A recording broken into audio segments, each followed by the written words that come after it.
to Basketball Talk Pro. Before I get started on the subject today, I just wanted to mention one thing to you. I've been doing some writing, and what I'm going to talk to you about right now, briefly, is that I have written one complete practice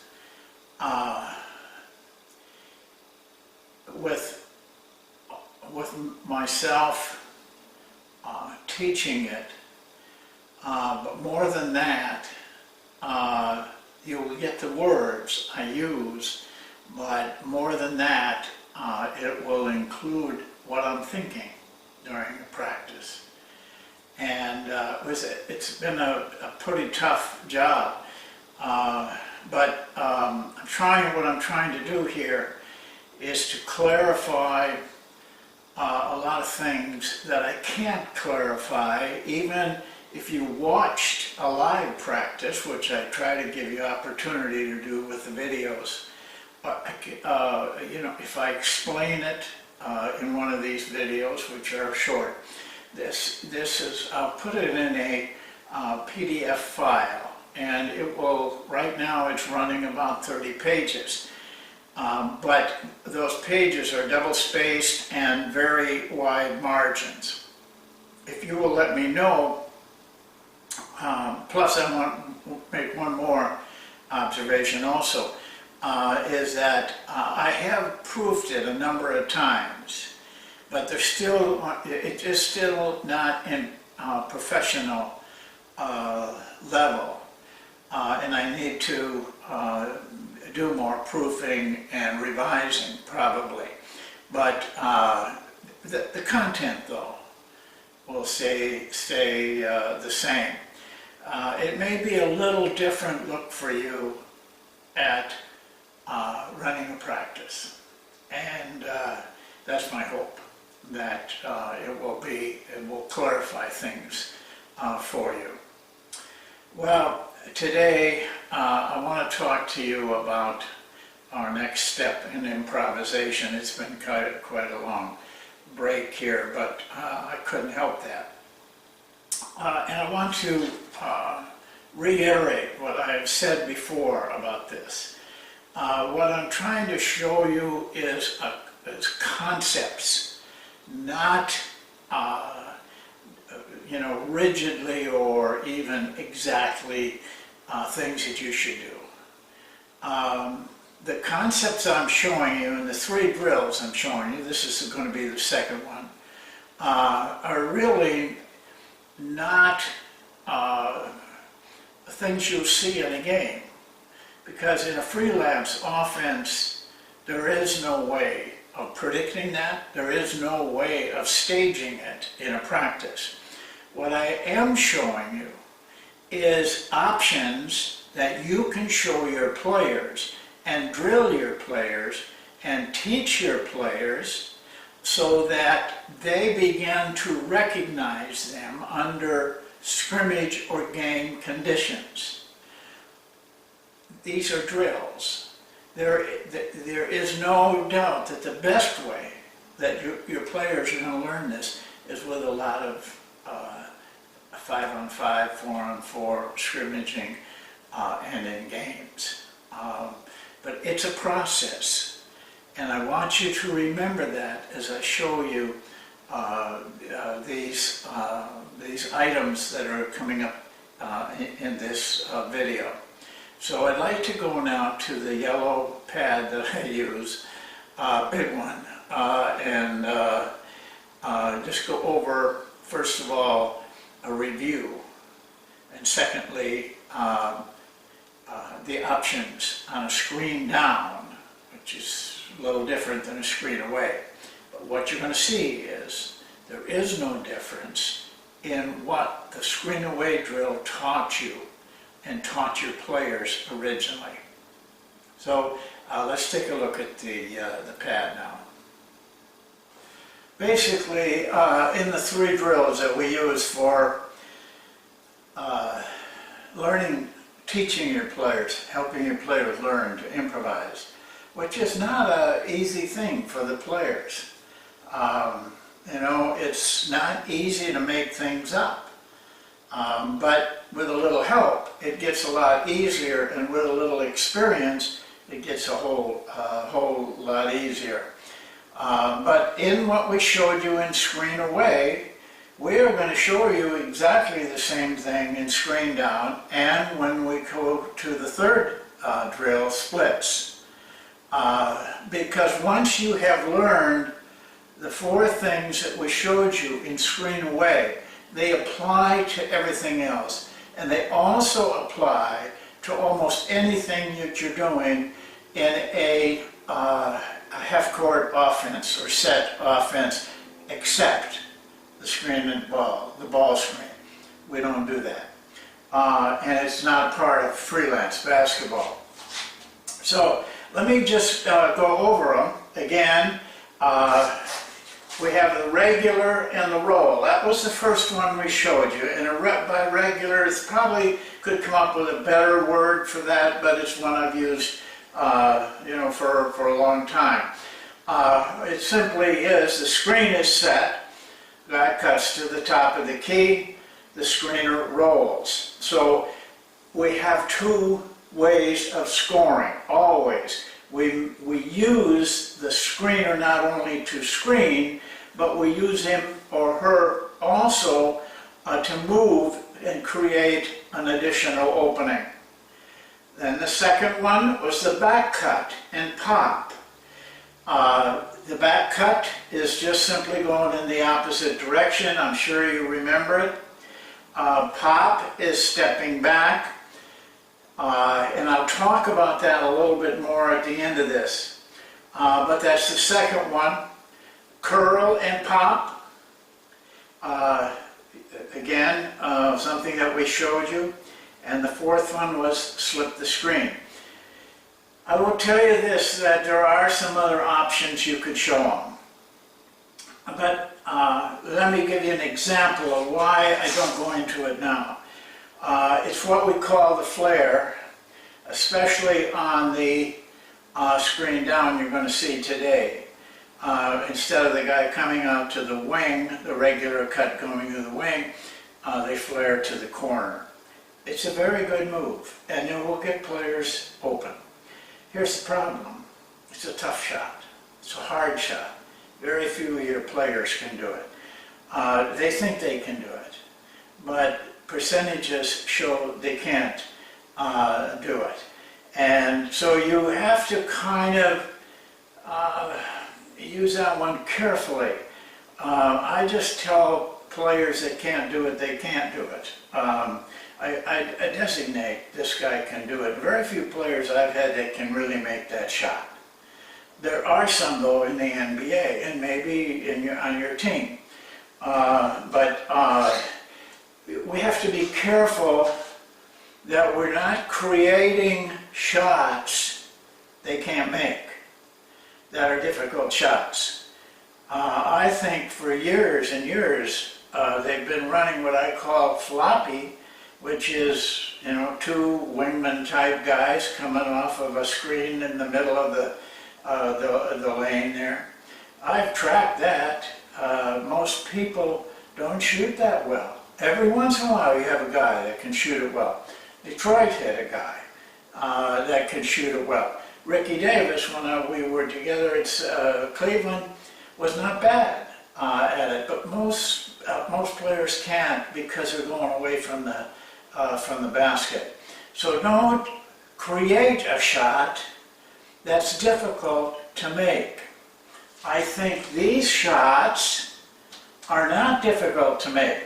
Most of them end up in a layup or a very short jump shot. So they're very effective for us, and that's why we keep doing them. Now you have 8 possibilities of scoring there.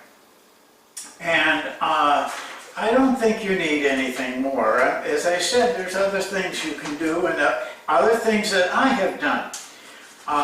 But I believe you have to be very careful as you move into those, that you're not creating a negative situation. Well, the screen down drill now the screen down drill and the next drill become very easy to move into, because they are using the very four same things in a different way. And that's my point. There's going to be all kinds of different ways to use these four things in a game or in a scrimmage, because the players aren't going to be exactly like this. Once in a while they might be. But they will have situations, and plenty of them, that they can use the cuts that we're showing, and the screener can, if they're involved, can make the adjustments. So we start this drill with this, these drills are very much alike, and this is what's good for the players. The players really catch on after about 3-4 practices, and from then on learning becomes major difference and better, because they don't have to worry about the drill anymore. Some of them do, but by this time they're starting to get a grasp of it. Another month or two, they're doing it with ease, and down the road they do it instinctively, and then they can do it in improvisation. We have a line here. As always, we have 3 balls. I should have drawn that third ball up here. And of course the line goes on. You split up your team. We have a line down here, and this man steps out and is in a kind of a low post situation, a very low post. The first guy passes to the coach here. Make sure your coach is in this position, almost in the elbow, maybe a little bit higher, because that's the way he can pass correctly. The screen comes down. You must warn this person that they got to hold there until the screen is set. A moving screen from thing is a violation, but it's just very difficult to screen. You make it very difficult when you're moving for that screener. So hold it, be patient. We like to see our guys step in and then make that cut. Now, when he makes that cut, then the screener rolls. This is an excellent place to get him the ball. But there's a second place. If we pass over here, he comes back to a post-up. And in this drill, when they get good at it, we allow them to do that. In fact, we encourage them to look. But our coach is told, on this roll, where this guy cuts out, here, look straight down, because that guy gets open a lot, and it gets missed a lot too, by the way. And so we have to make that point. Now, that's a regular. Now, the back cut is a really good one, because, it's the pass. Here comes the screen. We hold them, and instead of coming out, anybody that's trying to fight over the screen, get in here, get through, any one of those, this guy can set him up by taking a step out and then back cutting, and this is an easy pass. Now, but we make it harder for the defense by popping this man. So you've got a pass in here to the cutter, you got a nice pass to the pop man. And again, these players change lines so they can do both things. And remember, when you get them going, we use the same format, by the way. We just do this for a while. We just do this when that second thing comes up. We just do this for a while. We just do this for a while. And then we tell them they can use what they want. Then they are beginning to improvise and work on their own. The third one, screen, curl, and pop. This is especially effective if you've got teams that use, maybe teams, I don't know, in college or high school, if they use lock and trail. But if they are trailing, and then the curl can be very, very effective. And again, the pop is very effective. The fourth one is slipping the screen. I forgot to write that. I'll do it right now, even though it's hard.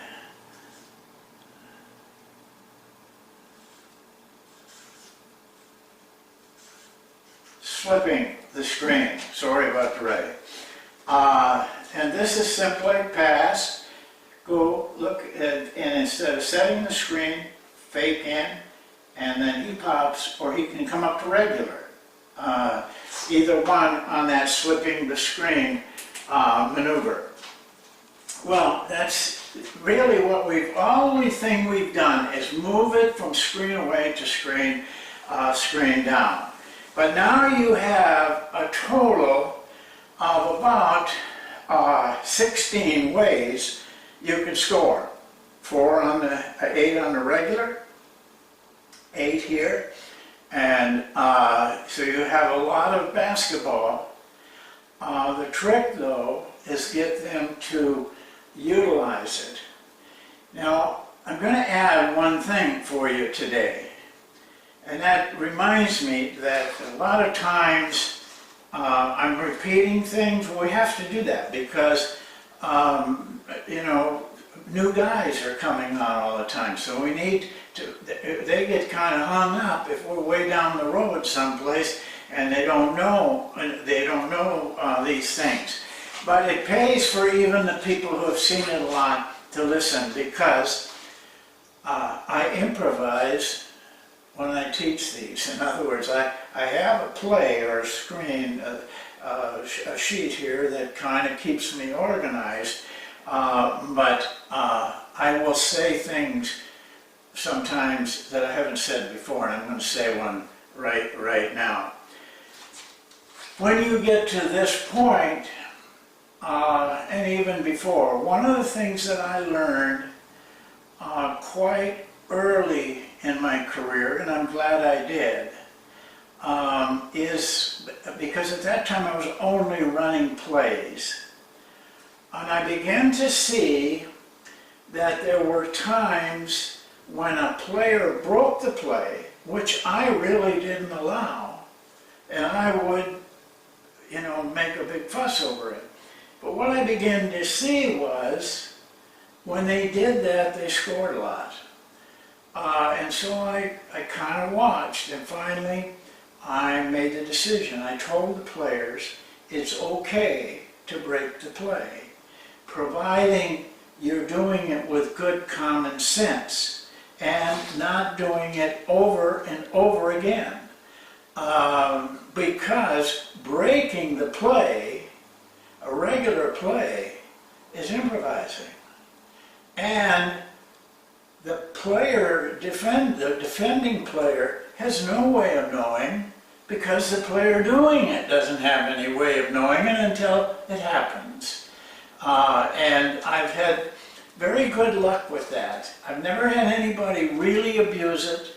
Had to speak to players a couple of times, but allowing them the opportunity, if you're running a play like we run Cut 1, and all of a sudden something pops up there that you've never seen before, but you think you're open and you utilize it, you probably are going to be open. And this a lot of times happens, and that's why our pastors have to be very alert, so that on whatever we're doing, because that may occur.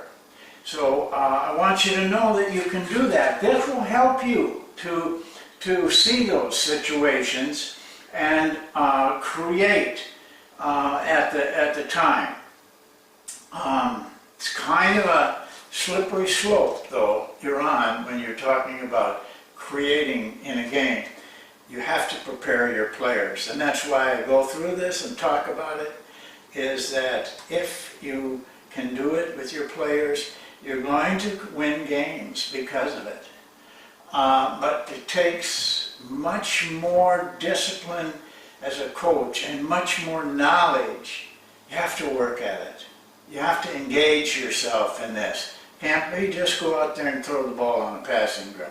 You got to really be involved. Well, that's it for today. We'll see you next time, hopefully a little bit better, quicker than I've been going. The next step is to watch films on it. But remember what I told you, if you would send me your name, when I get this little document finished, I will send you a copy, no charge, and it will talk. You'll see how it fits in with a lot of the things I'm talking about here. We'll see you next time. Thanks for watching.